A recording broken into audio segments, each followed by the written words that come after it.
This is CBN NewsWatch. Hello, everyone. Thank you so much for joining us for this Wednesday, May 12th. I'm George Thomas.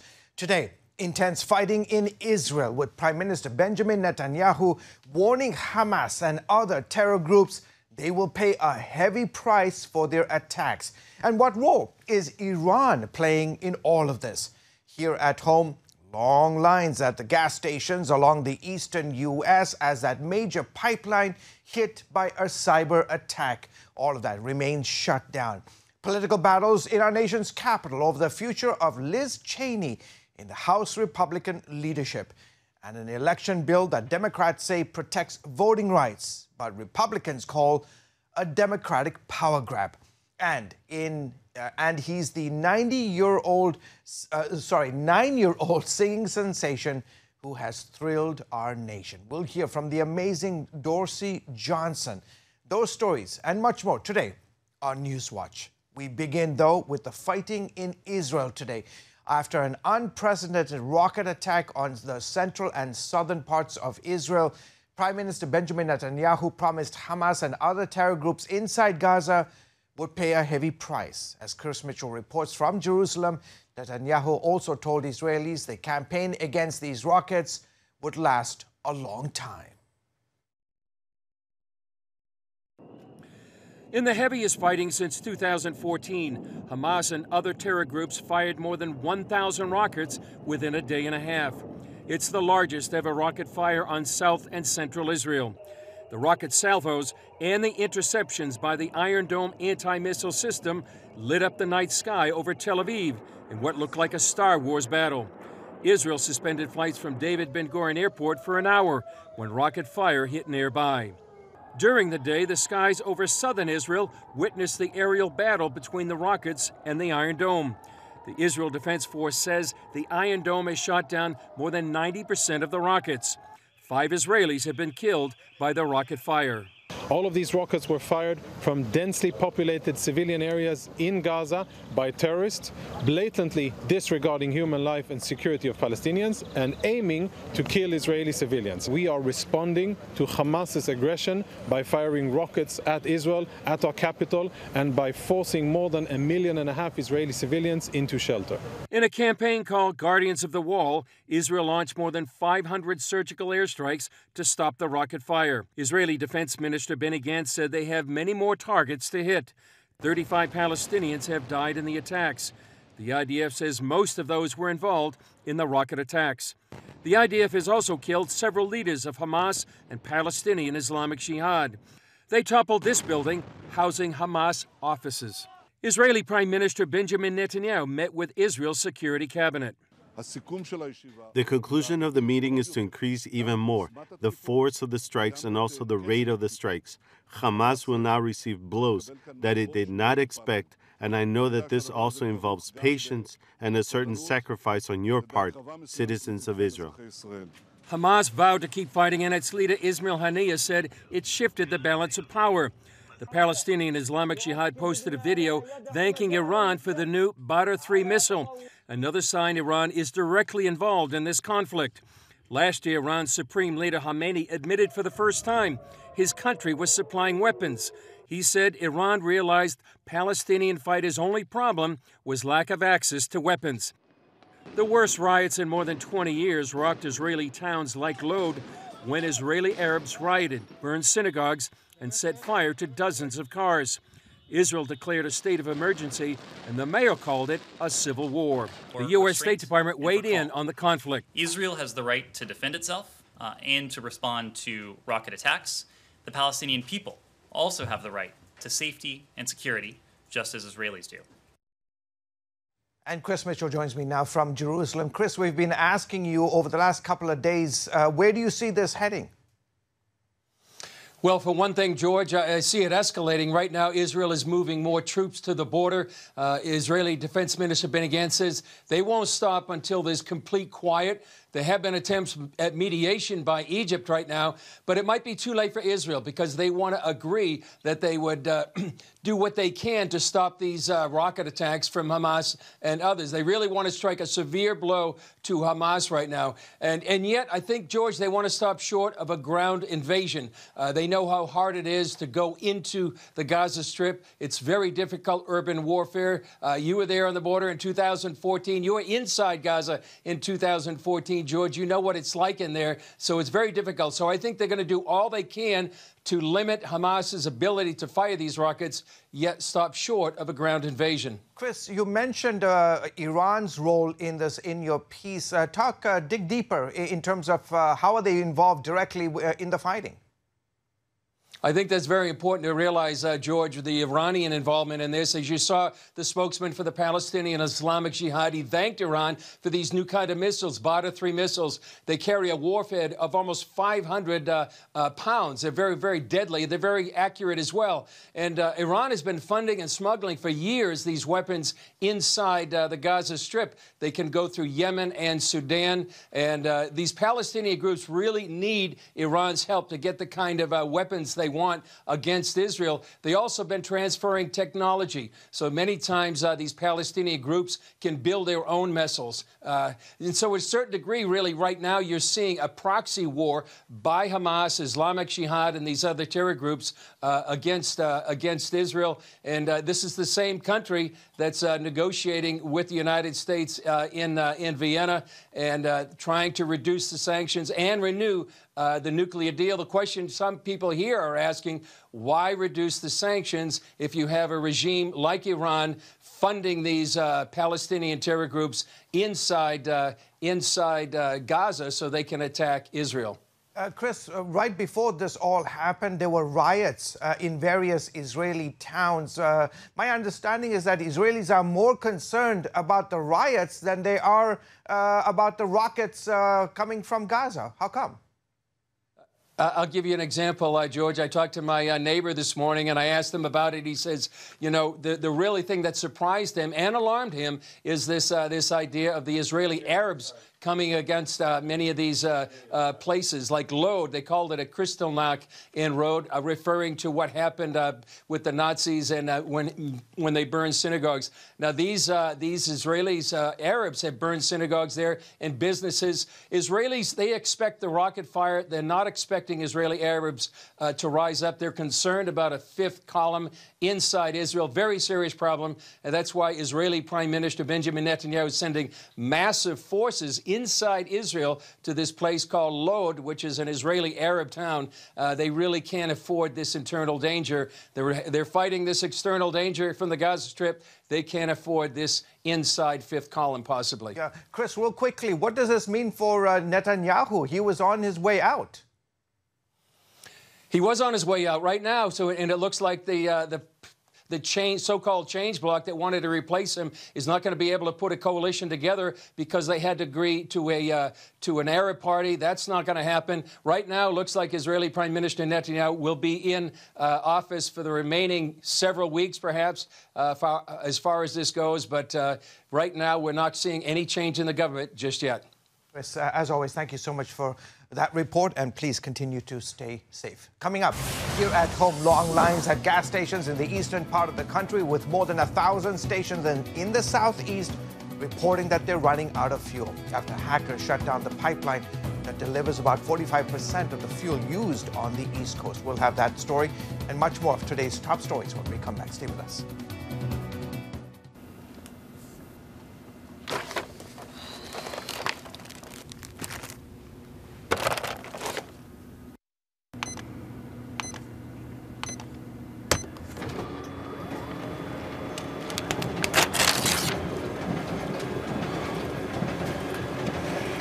Life is better with a good night's sleep.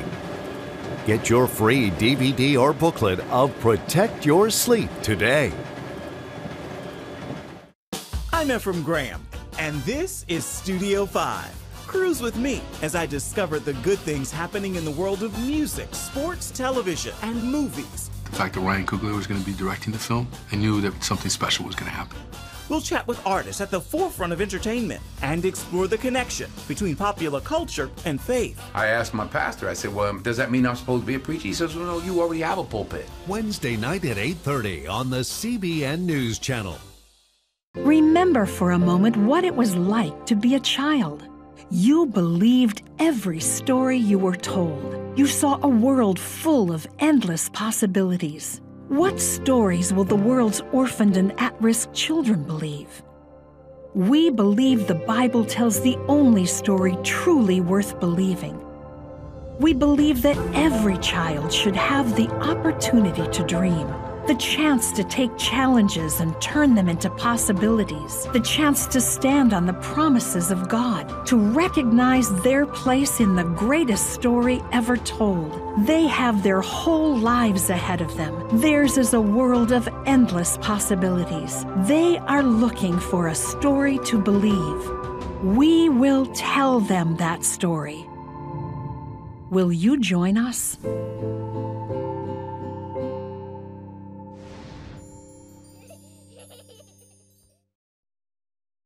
Welcome back. Gas stations along the U.S. East Coast are beginning to run dry as the biggest fuel pipeline in the U.S. remains shut down by a cyber attack. Officials are getting some fuel moving, though, but full capacity could still be days away. Charlene Aaron has a story. Drivers in several states report waiting in long lines for gas as officials work to repair the Colonial Pipeline, which has been shut down for 5 days. While some stations run dry, officials in Washington highlight the threat of such cyber attacks. From the Carolinas to Florida, long lines wrapping around gas stations as drivers seek to fill up at the pump. I have been at around 3 gas stations, and it's the same way. In some stations I could not get the gas at all, so I have been waiting. I don't know if I can get the gas here. I am almost on empty, and I do childcare for my grandkids, and I'm going to need gas to get back to them in a couple days. Frustration mounting as gas outages reported along the East Coast. According to Gas Buddy, more than 1,000 gas stations in at least 7 states, from Florida to Virginia, are running out of gas. 4 governors declaring states of emergency.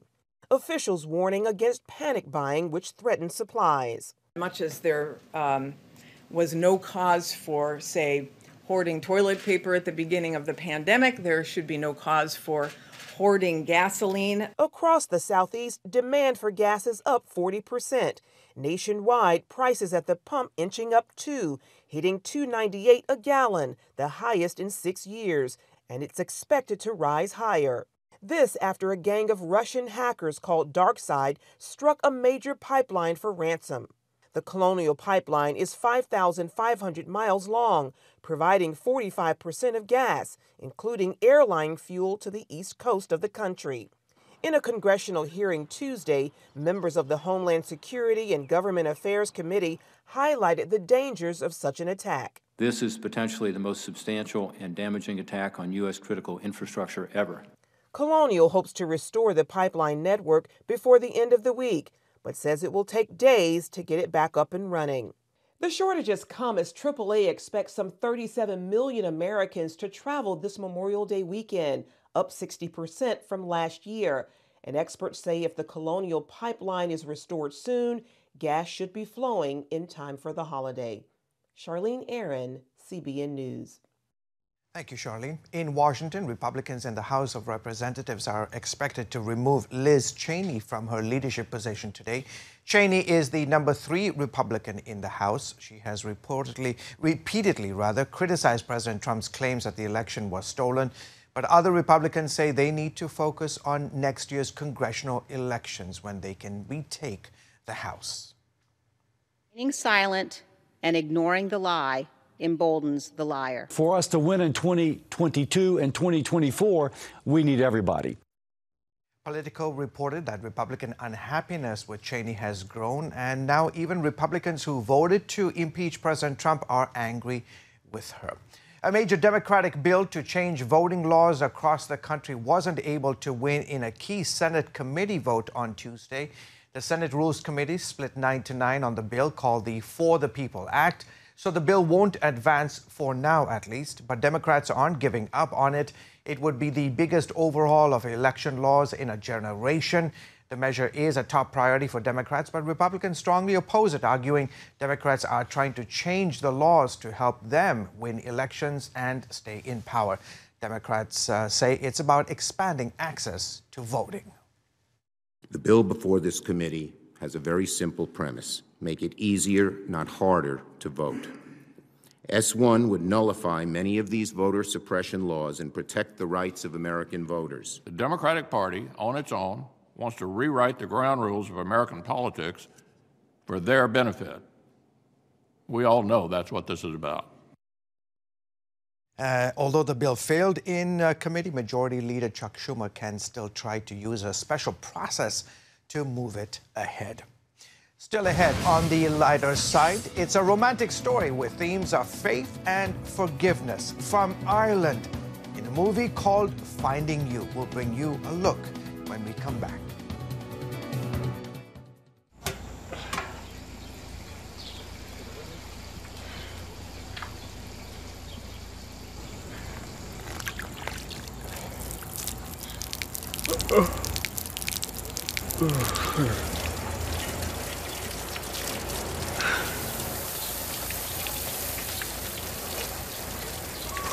Life is better with a good night's sleep. Get your free DVD or booklet of Protect Your Sleep as the world watches from the outside. It's a big diplomatic tug-of-war here in the Middle East. Go inside the story with Jerusalem Dateline. Israeli archaeologists are talking about a discovery that could change the thinking about the Temple Mount. Join CBN Jerusalem Bureau Chief Chris Mitchell and get the biblical perspective on the events shaping the world. What starts in Israel then ends up going to other places.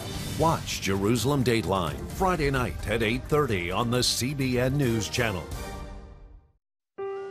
Life. It's meant to be lived fully. Jesus said it. I came to give you life. Life to the fullest. Life in your family. Life in your finances. Life in your body, mind, and spirit. Life in your everyday.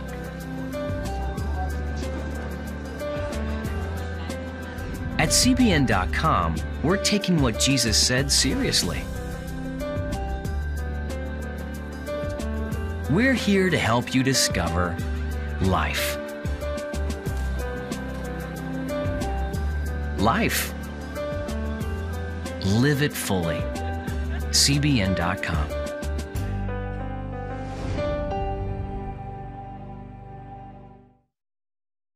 Welcome back. This next story takes us to Ireland for a romantic story with themes of faith and forgiveness. And they can be found in a best-selling book that is now a movie called Finding You. Ephraim Graham caught up with the film's star and its director for this week's edition of Studio 5.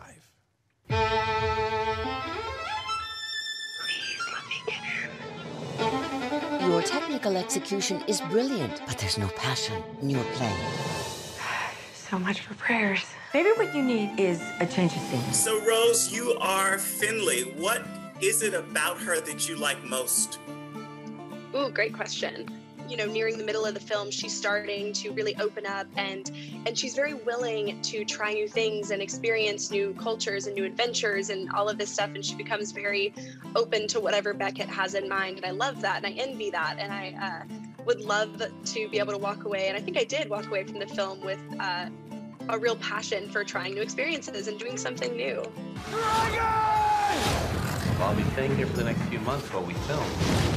Who knows, maybe we'll run into each other in a pub somewhere. I seriously doubt that. So, Brian, you direct this film and you are the screenwriter as well. Where was this story birthed for you? It was birthed. I'm honored to say that the executive producer brought it to me. We had worked on another film together, and he was like, "Hey, let's go tackle this one. Let's go to Ireland and have some fun and bring some joy." As much as I'd love a beautiful girl drooling on my shoulder, you better buckle up. I'm so sorry. I didn't even think I would fall asleep. It's not something Beckett Rush. Gotten this far without being bothered, all right? When did you first find this story? Was it for the film or had you read it before? I actually had read the book when I was a lot younger and instantly fell in love with Beckett. He was my dream guy for a very long time. So the fact that they pulled Jedediah Goodacre and that I was able to work opposite him and he was a dream, it was really just a dream come true. We're running a bed and breakfast. Would you mind taking this to the gentleman in the corner? You? He's stalking me. Why is Beckett Rush in the dining room? What? Nora, dear. Give me jam for the scone. Yeah, sure, love. Cheers. Did you love Ireland? Of course. Who couldn't love Ireland? Ireland was magical and adventurous, and the history was just everywhere. And it was so amazing to learn about all of that, to walk through these old castle ruins and to feel like you were a part of this ancient culture. I'm looking for something real. Well, I'll be your personal tour guide. Trust me. I don't. Is that Beckett Rush? Come on, come on, come on, come on. If it isn't my favorite fella. Drinks are on me! Well, Joe, we've got a fine young fiddle player in the audience. I'm gonna kill you. Yeah. Just after you play. Now, it doesn't matter what the notes are, it's how you play them. Share where Ireland fits in this story. It's the character all itself, I think. I guess from my past experience in visiting other countries and spending a decent amount of time there and this very common experience of people going abroad, I think we wanted to capture that and bottle that emotion and the feeling of discovery and learning and growth that happens when you do that, and try to help the audience experience that as they follow with Finley and going into this different country. What did you like about this story? What was it that touched your heart? I really like this idea of Finley misjudging a number of different characters and then having to correct that, and then having the valuable experience of then learning from these characters. And then I also am always drawn to these forgiveness narratives that I think is one of the true transformative disciplines that can impact the world in the act of forgiveness. Finley Sinclair, you're actually not so bad when you decide to have some fun. You're not so bad yourself. But we don't even like each other. We're just too different. Definitely keep this from my parents. It's rather obvious. One of the themes is certainly the need for forgiveness. How important is that storyline to you? You know, forgiveness is so important to me, and as someone who probably talks before I think, forgiveness is particularly important to me, because I would love for for my friends and my family to have forgiveness for me and to hopefully understand me a little bit better. And that's what after kind of working with the story, I try to have so much forgiveness for others as well, and I think it's so important, and I love that theme in the movie. Do you even like being a movie star? There's the real Beckett. She doesn't understand our life. We should probably keep all this between you and me. Do you have a hope for this film as the world gets to see it? I think we're just hoping to have people just tap their feet, smile, walk out, in a better mood than when they came in. And then, and if they can grasp onto some of these themes of forgiveness or not, or being open to other people that are different to them, then that's great as well. He's a good boy. I can spot a bad one a mile away. Life rarely works out the way we plan it. You've got to learn to play the sorrow as well as the joy. You can't have one without the other. Stunning countryside. Finding You is in theaters this weekend. And on tonight's Studio 5, you can see an exclusive preview of a pivotal scene from the film. You can catch all of this on the new edition of the show tonight at 8:30 Eastern on the CBN News Channel. Coming up, he's the 9-year-old singing sensation who has thrilled the nation. We'll hear from Decory Johnson and his parents. We come back. Stay with us.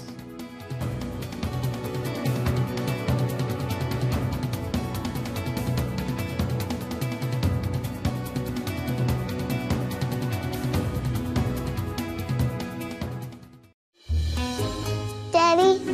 Yeah, buddy. How many nickels are in a dollar? There are 20 nickels in a dollar. How do birds fly? Does milk really make my bones stronger? Yeah. Daddy, when we die, will we go to heaven? Do you have the answer to life's biggest question? Call the 700 Club. We'll help you find answers to the important questions life brings your way. Watch breaking news, in-depth exclusive stories and programs from health to entertainment you won't find anywhere else. The CBN News Channel, a perspective you can trust. Enjoy credible news reporting from around the world. Discover inspiring programs and stories of hope, all in one place from a Christian perspective. The CBN News Channel, a perspective you can trust. To watch the CBN News Channel, download the app or visit cbnnewschannel.com. Hello, I'm Dr. David Perlmutter, board-certified neurologist and #1 New York Times bestselling author. Wouldn't it be great to boost your energy, eliminate brain fog, and even reverse brain disease? Well, you can, and I'm going to show you how, along with some of the world's most well-respected brain experts in this DVD, Protect Your Brain. Get Protect Your Brain, a free DVD only from the Christian Broadcasting Network, featuring experts on the cutting edge of neuroscience and brain health. No matter how many times you've failed in the past, you really can do this. In Protect Your Brain, you'll discover simple strategies to keep your brain young and healthy. Improve your memory. Discover the gut-brain connection. In Protect Your Brain, get your free copy at cbn.com or call 1-800-700-7000. If you want to improve the quality of your life, get the DVD Protect Your Brain and get it today. From Washington, D.C. Good evening and welcome to Faith Nation. Uncompromising stories, interviews, and analysis from veteran journalists David Brody, John Jessup, Jenna Browder, and Eric Phillips, bringing you the political news that matters. Regulations on the energy industry are going to have dramatic ripple effects throughout the economy. News you can trust. We're people who are committed to protecting the most weakest and the most vulnerable. Watch Faith Nation, weeknights at 6. And finally, today, meet the little boy with the big voice that's taking the world by storm. Ephraim Graham took a field trip to Kentucky for the viral sensation with an unforgettable rendition of the national anthem. Good morning, students and staff. Today we have a special treat, so listen up and sing along. We head to this school in Louisville, Kentucky, where we find 9-year-old DeCorey Johnson, the third grader whose voice has gone viral.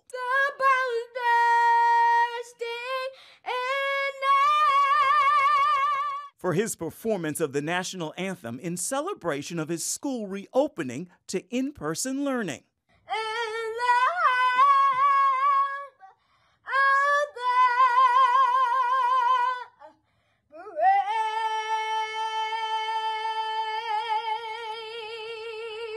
I just love singing. It's what God made me to do, and I'm following my journey. DeCorey started off singing at St. Stephen's Baptist Church.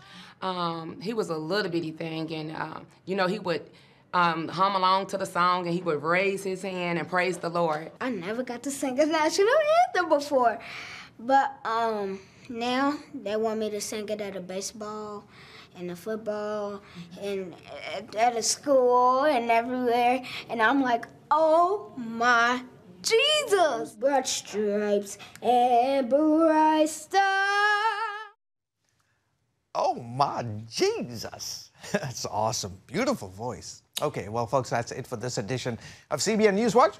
Remember, you can find more of our news programs on the CBN News Channel anytime or online at cbnnews.com. Also, tell us what you think about the stories you've seen here by emailing us at newswatch@cbn.com. All right, folks, that's it for this week, for this edition. Good night.